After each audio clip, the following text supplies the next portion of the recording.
Didn't even ask me what I wanted. You made dumb assumptions, clearly not your forte. Bismillahirrahmanirrahim. Assalamualaikum warahmatullahi wabarakatuh. Salam sejahtera untuk kita semua. Selamat siang kepada dosen pengampu mata kuliah Bahasa Indonesia SDMI dan teman-teman semua. Puji syukur kehadirat Allah Subhanahu wa Ta'ala, dan tak lupa sholawat dan salam selalu tercurahkan kepada Nabi Muhammad SAW.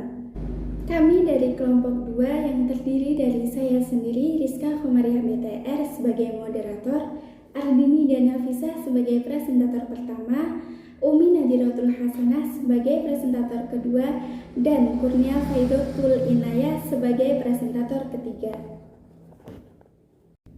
Pada siang hari ini, kami akan menyampaikan makalah yang berjudul Prinsip Teori dan Pendekatan Pembelajaran Bahasa Indonesia SDMI. Marilah kita simak dengan seksama penjelasan dari presentator pertama kita yang akan disampaikan oleh Ardini Diana Fisah. Kepadanya saya persilahkan. Macam-macam teori pembelajaran. Menurut Lester D. Crow and Alice Crow, pembelajaran adalah perubahan tingkah laku yang diiringi dengan proses pertumbuhan yang ditimbulkan melalui penyesuaian diri terhadap keadaan lewat rangsangan atau dorongan.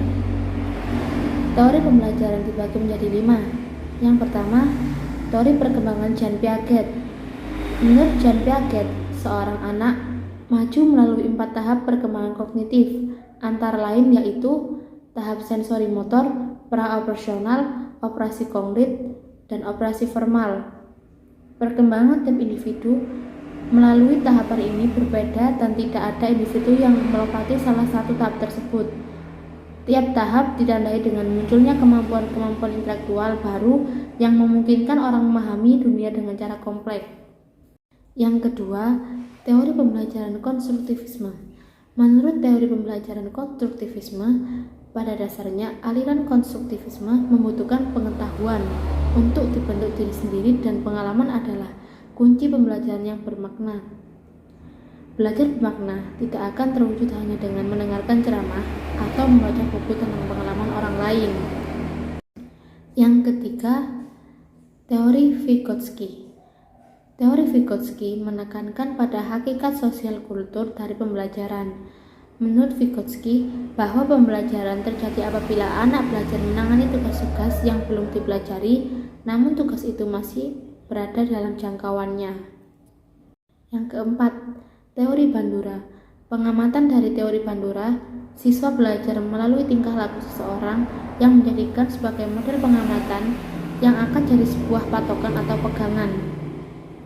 Bentuk perilaku teori Bandura dibagi menjadi 4 fase, yaitu fase perhatian, fase retensi, fase reproduksi, dan fase motivasi. Yang kelima, teori Brunner.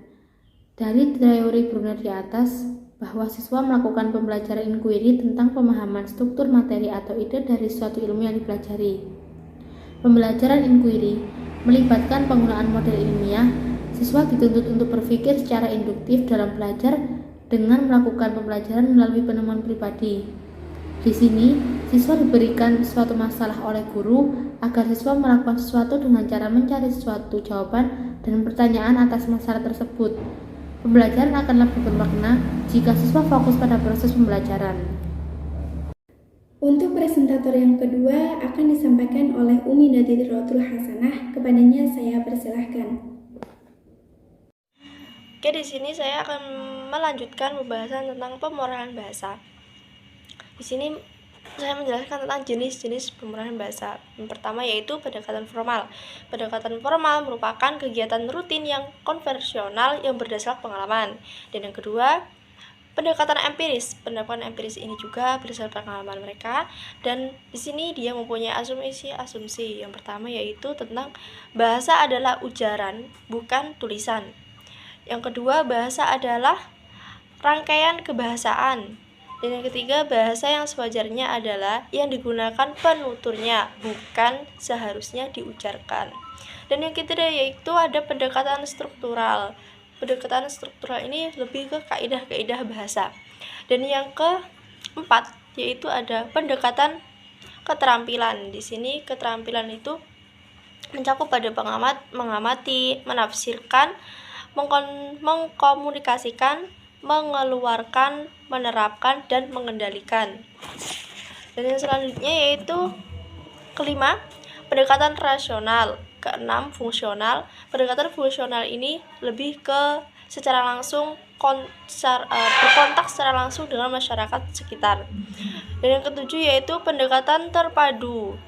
Pendekatan terpadu ini menerapkan dalam memerlukan perlengkapan yang sangat memadai, yang setidaknya ada perpustakaan yang mempunyai banyak-banyak persediaan buku-buku yang untuk memenuhi guru dan juga murid.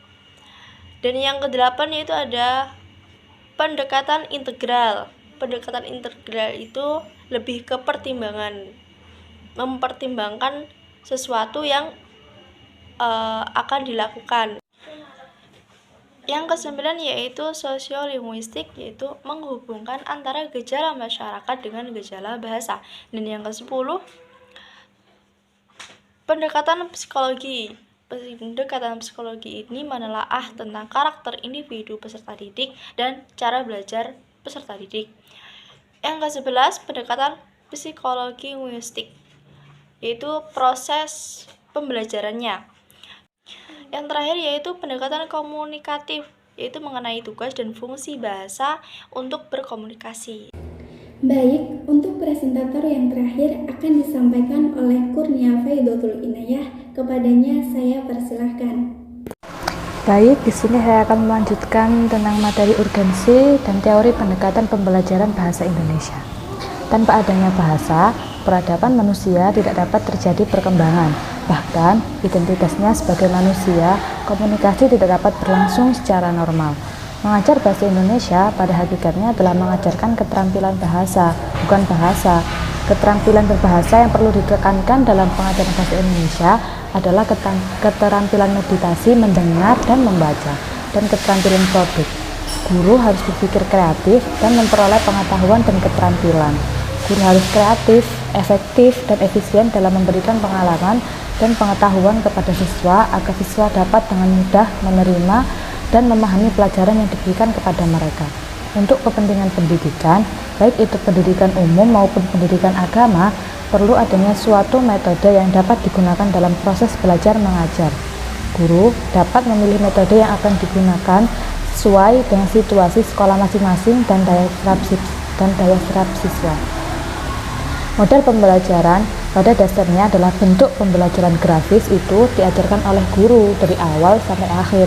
Dengan kata lain, model pembelajaran adalah pembungkus atau kerangka penerapan metode dan teknik pembelajaran. Baiklah teman-teman semua, demikianlah presentasi dari kelompok 2 pada siang hari ini terkait prinsip teori dan pendekatan pembelajaran SDMI. Teori merupakan seperangkat yang di dalamnya memuat tentang ide, konsep, dan prosedur yang berhubungan dengan yang akan dipelajari. Siswa juga dapat belajar secara fakta dari peristiwa yang dialami, bukan sekadar informasi dari gurunya. Teori-teori pembelajaran yang berkembang yaitu teori Jean Piaget, teori konstruktivisme, teori Vygotsky, teori Bandura, dan teori Brunner. Jenis-jenis pendekatan dibagi menjadi 11, yaitu pendekatan formal, empiris, struktural, rasional, fungsional, terpadu, integral, sosiolinguistik, keterampilan, psikologi, psikolinguistik, dan komunikatif. Tanpa adanya bahasa, peradaban manusia tidak dapat terjadi berkembang. Bahkan identitasnya sebagai manusia komunikasi tidak dapat berlangsung secara normal. Keterampilan berbahasa yang perlu ditekankan dalam pengajaran bahasa Indonesia adalah keterampilan meditasi dan keterampilan produk. Guru dapat memilih metode yang akan digunakan sesuai dengan situasi sekolah masing-masing dan daya serap siswa. Demikianlah kesimpulan yang saya sampaikan, semoga bermanfaat. Mohon maaf apabila ada kata yang kurang berkenan. Akhirul kalam, wassalamualaikum warahmatullahi wabarakatuh.